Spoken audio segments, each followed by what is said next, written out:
Dito po tayo sa Amos 3:7. Okay, magandang gabi ulit. Kahapon po, ako po ay naimbitahan na magsalita po sa Good Samaritan. Ang topic ko po ay itong Amos 3:7 din. Kaso, hindi ko natapos dahil sa kulang ng oras. Gusto ko pong ituloy ngayon, no? Yung part 2 nung topic kahapon. Yung mga videos naman po natin makikita to sa YouTube at saka sa ibang websites, no? Kaya pwede po nating balikan ito. Ngayon, ang topic po natin ay yung patungkol sa lingkod ng Diyos, no? Same lang kahapon. Okay, dito po sa Amos 3:7, ang sabi niya dito sa Magandang Balita Bible, tingnan niyo po, sabi niya, tunay na si Yahweh ay di gumagawa ng anumang bagay na di ipinababatid sa kanya ang kanyang balak sa kanyang mga lingkod, ang mga propeta. May mga pagkakataon po na sa buhay natin, kapag halimbawa may mga aksidente, sasabihin ng Diyos, no? Kapag ka may mamatay, sasabihin ng Diyos. Kapag ka may bad news, ay sasabihin ng Diyos. Kung may lindol o kaya may away na darating sa mga pamilya natin, ang Diyos po hindi nagkukulang na mag-warning sa atin. Bakit? Ang isang dahilan po, para mapigilan, no? Hindi po pumapalya ang Diyos na tayo po ay bigyang babala. Sabi ko nga, kahit na yung simpleng away, bakit? Ayaw niya kasi nag-aaway tayo. Na halimbawa may problemang darating. Ayaw ng Diyos yung gano'n na yung mga problemang yun, yung mga unnecessary problems, yung mga unnecessary trials na hindi mo naman dapat daanan. Kung pinag-pray mo lang. Hindi mo dapat na maranasan kung naipag-pray mo lang. At ito po yung sinasabi niya, sabi niya gano'n, tunay na si Yahweh ay di gumagawa ng anumang bagay na di ipinababatid ang kanyang balak sa kanyang mga lingkod, ang mga propeta. May mga pagkakataon po kasi na kung magsalita ang Diyos sa atin, parang one word lang eh. At bahala ka nang gamitin ang common sense mo para intindihin yun. Mas madalas po yung ganung bagay. Katulad, ano pong tinutukoy ko rito? Halimbawa, sasabihin ng Diyos na may away. Ngayon, gumawa ka ng paraan para hindi matuloy ang away na to. Sabi ko nga, magbibigay ang Diyos ng babala para hindi matuloy. Ibig sabihin, hadlangan mo. Ikaw ang hadlang, hindi ang Diyos ang hadlang. I-inform ka niya. Bakit? Kasi ang kapangyarihan para hadlangan yun, wala na sa Diyos. Nasa iyo na. Kaya nga sabi niya ganun, lahat ng kapangyarihan ay ibinigay na sa akin, kaya nga humayo kayo. No, ibig sabihin, yung kapangyarihan na yun, ibinigay sa kanya lahat. Pinapasa niya sa katawan niya. Sino ang katawan ni Kristo? Tayo. Kaya nga, tayo po ang binigyan ng karapatan at kapangyarihan na kung ano may gapos mo sa lupa, gagapos sa langit. Kung hindi mo sisimulan o gagawin dito yung mag-pray, hindi sasagutan Diyos sa langit. No? Yun ang isa, yung para hadlangan mo. At pangalawa po, para ihanda tayo. No? May mga bagay talaga na hindi na mapipigilan, no? Kailangang paghandaan na lang natin. Bakit? Ayaw pa rin ng Diyos ng sorpresa, no? Yung mabubulaga ka na parang nangyari ito. Mga kapatid, ang Diyos kahit kailan hindi nagkukulang na tayo po ay bigyang babala. Kung hindi mo alam yan, na may mangyayaring pangit, masama sa buhay mo at saka doon sa mga mahal mo sa buhay, kasalanan mo na yan. No? Dahil ang Diyos kahit kailan hindi pumapalya. Okay. Ngayon, yun nga, one word lang minsan, madalas ang ginagamit ng Diyos na may away na darating, mayroong problemang darating, o mayroong trahedyang darating. Hanggang doon lang, mangangapa ka, no? Yung parang napaka-iksi, kumbaga parang text lang na hindi nga kompleto yung paliwanag eh. Bakit kaya? Bakit ganun? Isa pong dahilan dito, no? Minsan po, nakadepende yan sa iyo. Ano yun? Dahil ang sabi niya rito, no? Sabi niya, tunay na si Yahweh ay di gumagawa ng anumang bagay na di ipinababatid ang kanyang balak. Hindi po word kundi yung balak supposed to be ang sasabihin sa iyo ng Diyos. Alin? Yung kanyang mga balak, no? Sabi niya, hindi niya ipinababatid ang kanyang balak sa kanyang mga lingkod. Ang sinasabi po ng Panginoon dito, hindi yung one word na, may mamatay, may magkakasakit. Hindi po yun eh. Kasi ang sinasabi niya rito, madalas itong verse na to, ginagamit po natin para patunayan na ang Diyos nagwa-warning. Tama naman. Pero kasi yung nakalagay po rito, hindi po yung one word lang na parang code lang. No. Ang nakalagay po rito, sasabihin niya sa iyo, supposed to be, ang gagawin pala sa iyo ng Diyos ay sasabihin niya yung kanyang balak. Yung plano niya.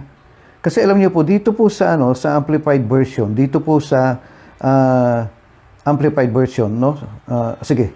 Sabi niya, surely the Lord will do nothing without revealing His secrets. So hindi yung may maaksidente, hindi yung may magkakasakit, hindi po yun eh.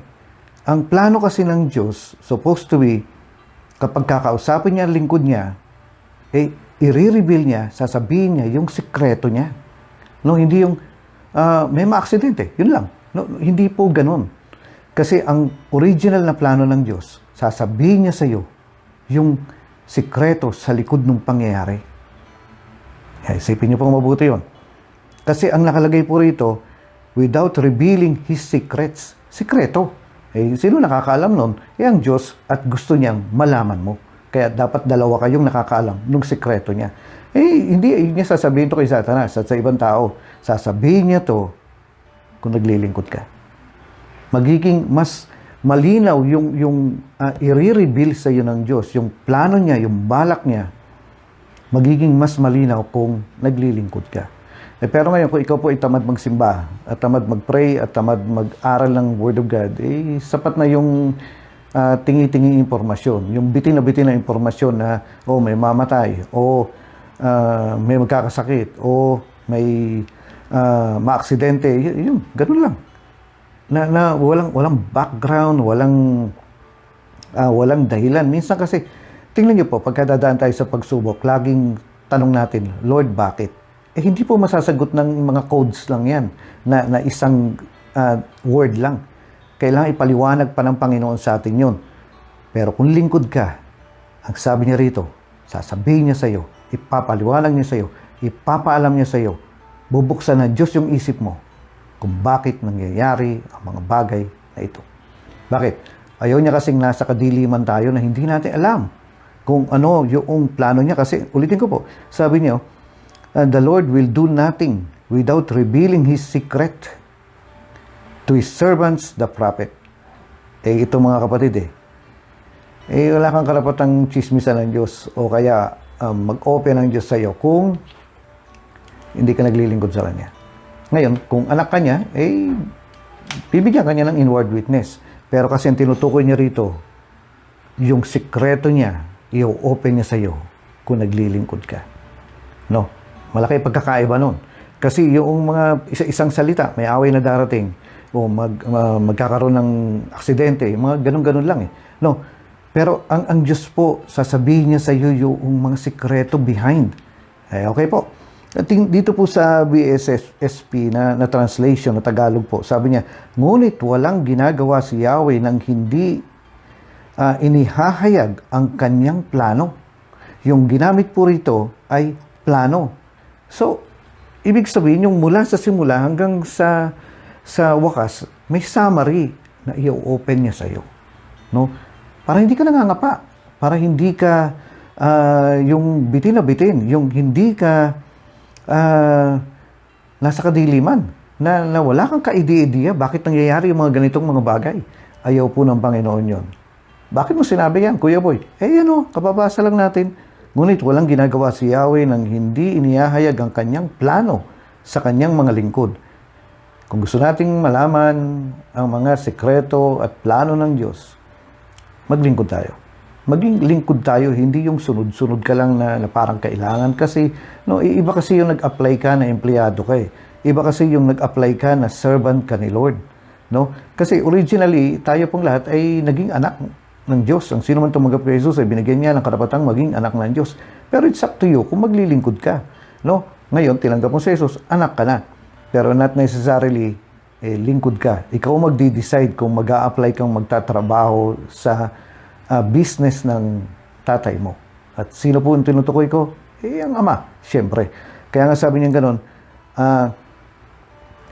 ngunit walang ginagawa si Yahweh nang hindi inihahayag ang kanyang plano sa kanyang mga lingkod, ang mga propeta. Dapat umangat po yung level natin na hindi ka lang anak, hindi lang yung sunod-sunod ka lang, kundi yung servanthood. Yung pagiging lingkod. Hindi yung pasimba-simba ka na lang. No. Maglilingkod ka. No? Na kahit ako'y anak ng Diyos, pinili kong maglingkod sa Panginoon na may assignment ako, meron akong task, meron na akong plano na gagawin ko ito. Alam niyo mga kapatid, noong unang panahon, nung nag-aaral ako, ang plano ko, lahat ng mga kaklase ko, no? Simula first year, first subject, second subject, third subject, lahat ng mga klase ko, sharean ko yan. No? Plano ko yun. At ginagawa ko po yun. No? Kaya, kumbaga, pinilit ko, ginawa ko yung best ko na every vacant ko. Mga kapatid, i-standby ako kung saang lugar at maghahanap po ako ng masyesheran. At hindi po ito pag maisipan mo lang, planado. Bakit? Kasi kinonsider ko ang sarili ko na maglilingkod ako sa Panginoon, na hindi ako papayag na lalagpas yung pag-aaral ko, yung ilang taon na pag-aaral ko na hindi ako nagamit. At ito po, ang tinutukoy ng Panginoon, sabi niya ganun, kung magpapagamit ka, kung maglilingkod ka, kung magdidesisyon ka na paglingkuran ang Ama, sabi niya ganun, yung mga sekreto niya, sasabihin niya sa'yo. No? Maaring sabihin ng Diyos sa'yo yung 1, 2, 3, 4, 5, 6 years, 10 years ng buhay mo na darating, yung mga obstacles, yung mga hardships, yung mga problema, sasabihin sa'yo ng Diyos yan. Bakit kasi? Lingkod ka eh. Kesa yung tingi-tingi ka lang sumusunod, magkaiba po yun. No? Iitaas natin yung antas ng pagkakristyano natin na pumasok tayo sa servanthood. Bakit kasi? Ang sabi niya, sasabihin niya sa atin yung plano niya, yung sekreto niya. Ulitin ko po rito sa Amplified. Sabi niya, surely the Lord will do nothing without revealing His secret to His servants, the prophet. At dito po sa BASP translation, Tagalog po ito, ngunit walang ginagawa si Yahweh nang hindi inihahayag ang kanyang plano. No? Ano pong pinagkaiba? Ngayon, sa mga ordinaryong Kristyano, baka sabihin ng Diyos na, may problema darating, magkakasakit, o kaya may mamamatay, o kaya sabihin natin may aksidente, hanggang doon na lang. Pero kung lingkod ka ng Panginoon, sasabihin niya sa iyo yung nasa likod nun. No? Sasabihin niya sa iyo yung dahilan ng mga nangyayaring yun. Sasabihin niya sa iyo yung plano sa likod ng mga bagay na yan. At alam niyo mga kapatid, hindi ka mangangapa. No? Hindi ka yung sabihin natin na nakbulang-kulang, may pagkaunawa ka, meron kang understanding, may insight ka, meron kang comprehension na kaya pala, ganito palang plano ng Panginoon. So, hindi ka bulag, hindi ka nasa dilim, kundi alam mo ang plano ng Panginoon at required ang Diyos na sabihin sa iyo kasi naglilingkod ka. Yun ang pinagkaiba. No?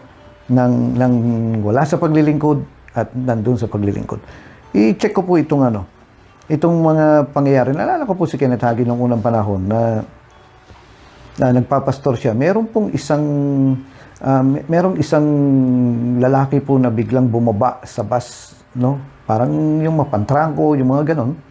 Biglang bumaba sa tapat ng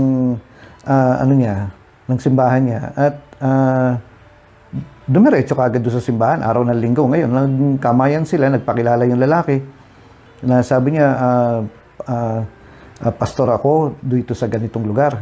Yun lang ang sinabi niya ngayon. Biglang lumabas sa bibig ni Kenneth Hagin na, ikaw mag-sermon ngayon.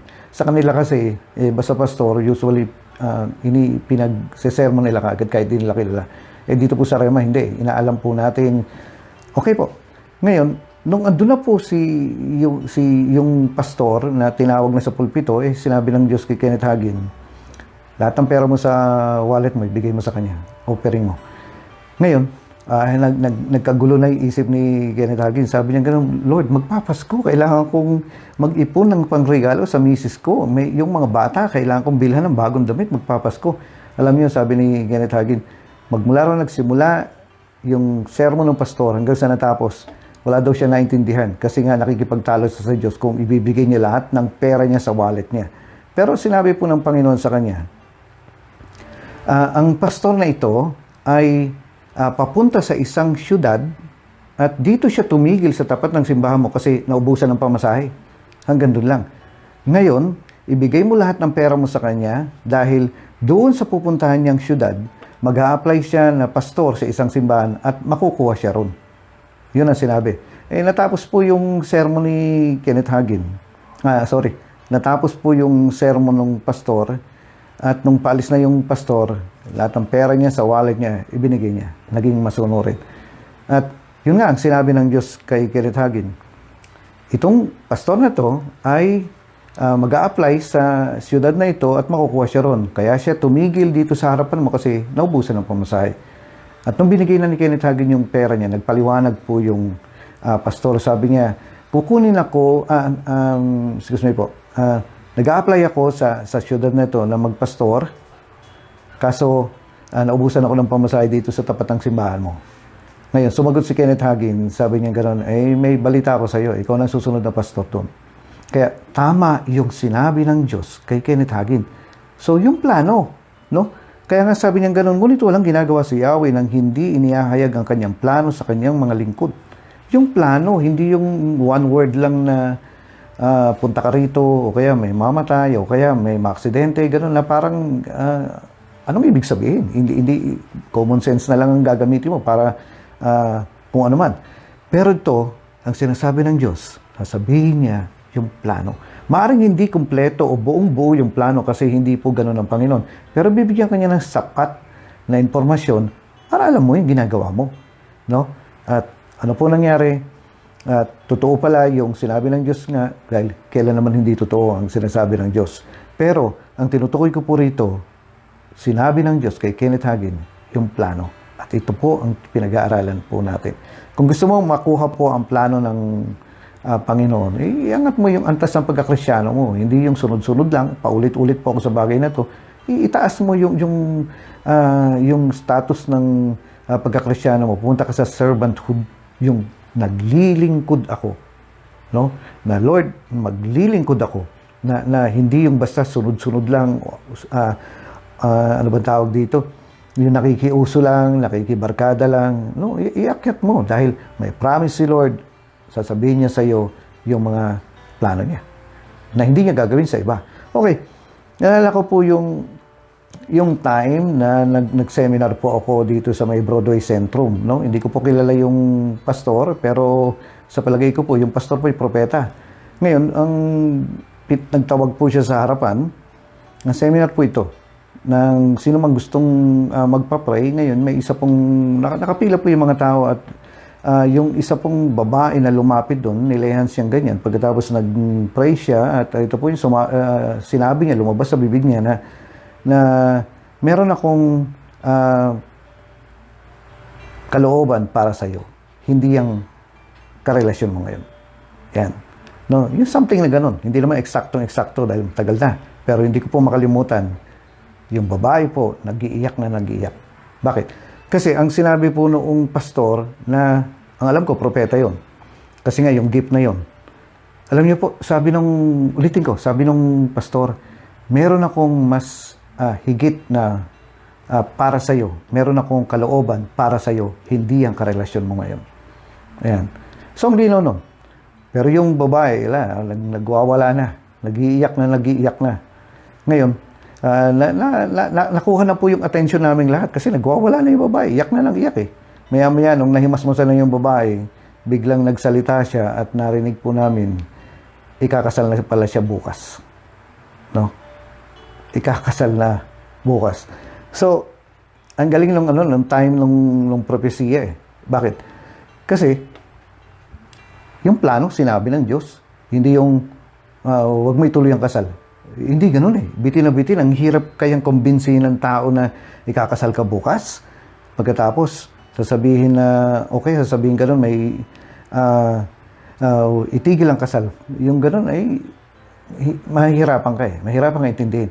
Pero, ang sinabi ng Diyos, hindi code, hindi word, hindi utos lang, kundi sinabi niya, meron siyang kalooban na tao para dun sa babaeng yun at hindi yan.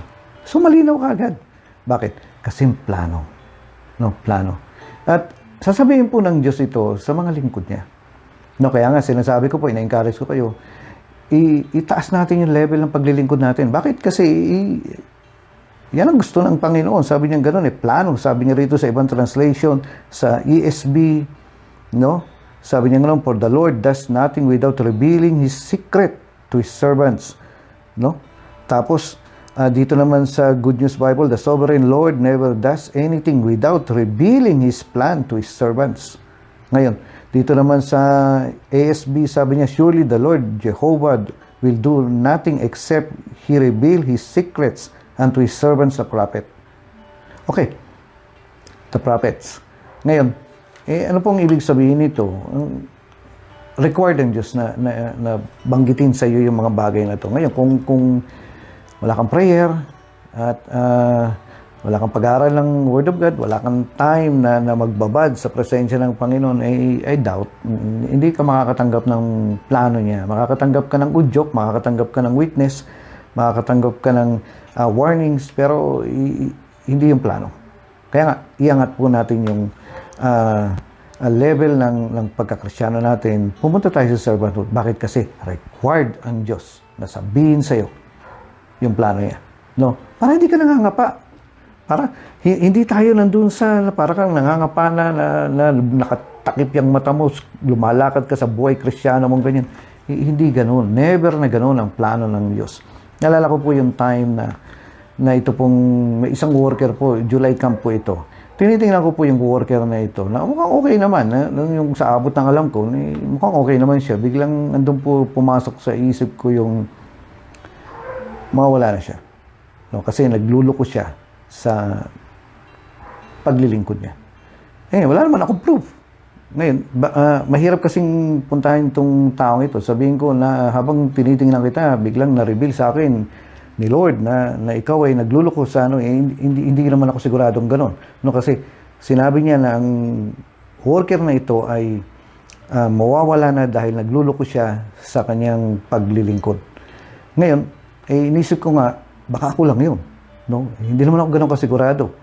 Alam niyo mga kapatid, nung July Camp na yun, supposed to be may training Alam niyo, susunod na training after nung July Camp na yun, dapat next week training na. O kaya pag uwian na, start na ng training, mga ganun po.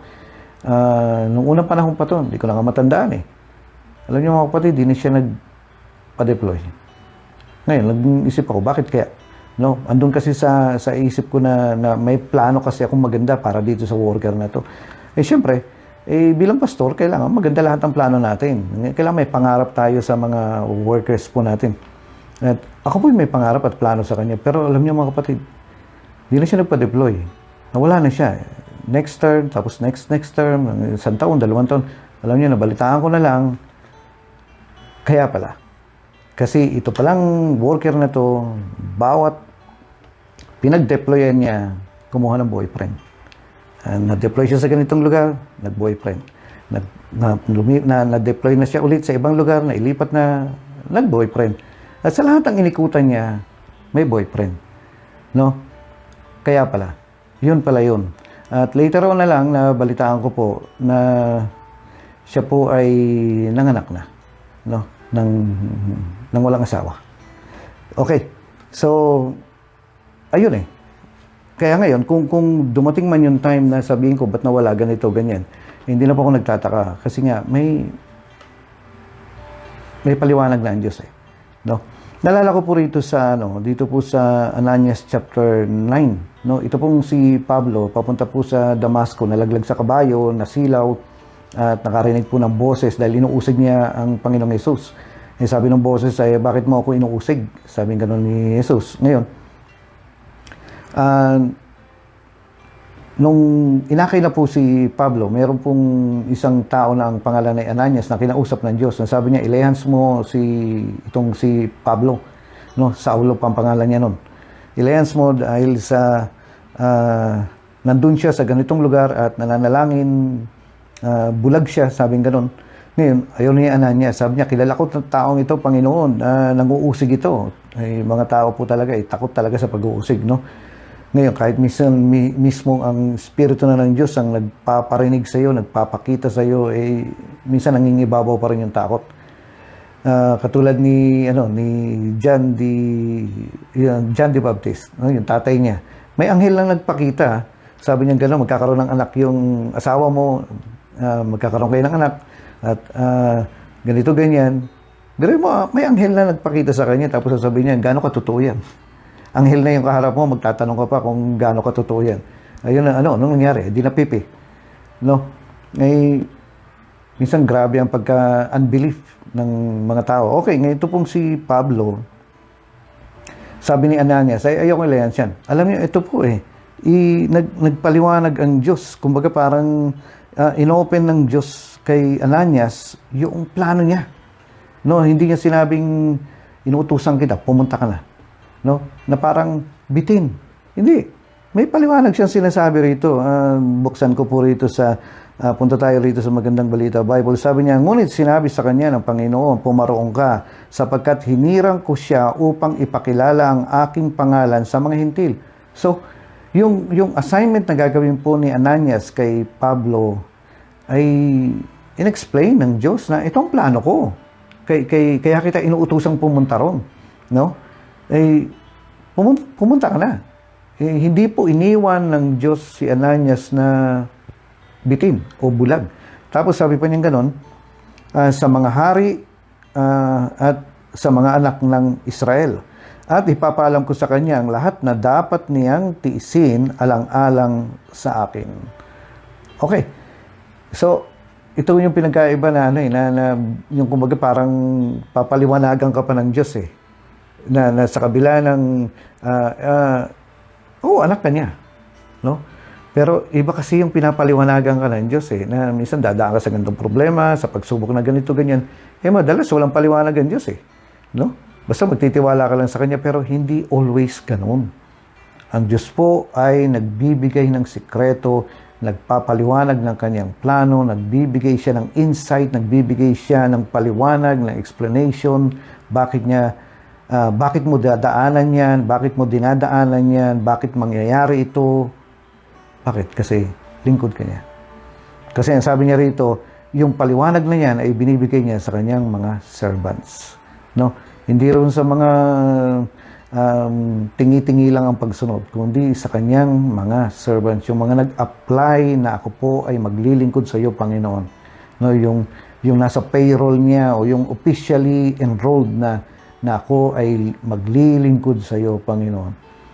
Kaya nga, muli, mga kapatid, ini-encourage ko kayo na iangat natin, no? Iangat natin yung antas ng pagkakristyano natin. Maglingkod tayo sa Kanya. Yung meron kang misyon na dito sa trabahong ito,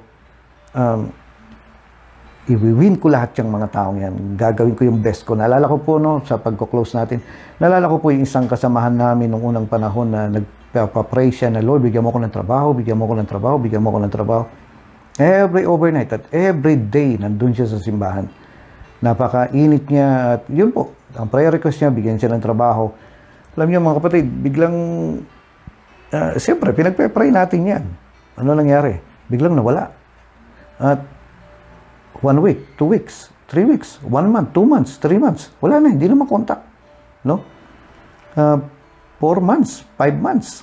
Ano nangyari? Nawala na. Alam niyo mga kapatid, pagkaraan po ng 6 na buwan, nagpakita ulit sa simbahan. Ayan. Ngayon, tinanong namin, anong nangyari sa'yo? Nakakuha pala ng trabaho. No? Nag-work pala siya na merong nag-hire sa kanya. Ngayon, tapos na yung kontrata niya, dahil 6 months na ang kontrata niya, ayun, nagsimba ulit. Alam niyo po, wala nakakaalam sa amin, pero alam niyo, may nag-prophesy sa kanya. Merong nangusap ang Diyos sa kanya na sa pamamagitan ng isang prophecy. At ito po ang sabi ng Panginoon. No, wala kaming alam Wala kaming alam kung ano nangyari sa kanya. Bigla na lang nagpakita. At ito po ang message ni Lord sa kanya. Sabi niya,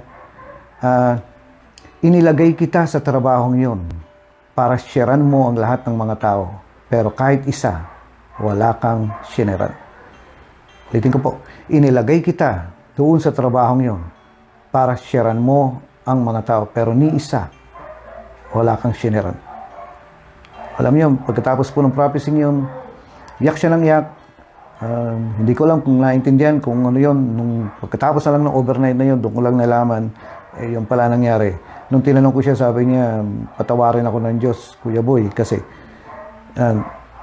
nandun siya sa trabaho yun, pero hindi siya nagpagamit. No? Ni isa sa mga tao doon, ang purpose ng Diyos, kaya pala siya dinala roon para mag-share. Hindi na nga nagsimba eh.